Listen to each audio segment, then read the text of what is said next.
Hi, thanks for joining us today. We're going to be talking about towing techniques. I am Anita Lafferty, and I'm here with Kevin Quintero from Mission Wrecker. Thank you so much for joining us today. Thank you, Anita. I'm happy to be here. Yeah, so we have a lot of people who come in and have a lot of questions about towing. So can you just talk to me about sort of when you should get your car towed? Times where you should. Let's talk about airbag deployment. If your airbags have gone out, that's a good time to tow your vehicle. If you have damage to your front end and airbags didn't deploy, then that's a concern. That kind of raises a concern. With us, we call those as a ticking time bomb because now they can go off at any moment now. They can go off when you turn your key over. That electric charge, when the key turns over, can set them off.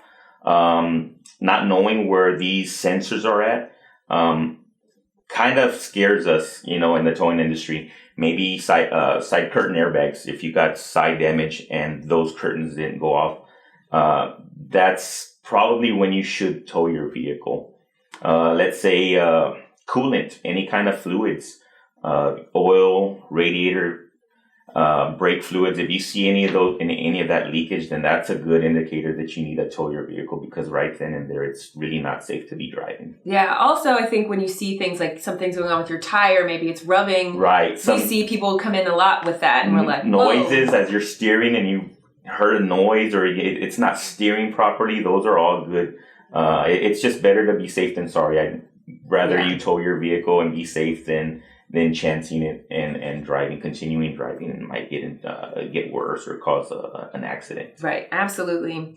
So do tow companies work with your insurance company? At the time of ordering a wrecker, they need to contact that insurance company. They usually have their own wreckers that they use. Mm-hmm.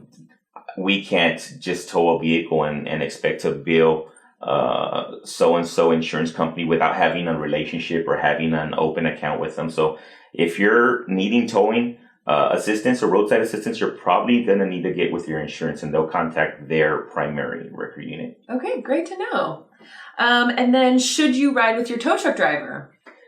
We only allow as many people in our tow trucks as seatbelts that we have in the tow trucks, because it's state law that everyone is buckled in. So yeah, if you're going to the same location, the same destination, then you're more than welcome to ride with us. Yeah, you don't need to just sit on the side of the road if you're going to the same place. Right, we're not going to leave you stranded. We want you to get there safely, and yeah, you're more than welcome to ride with us.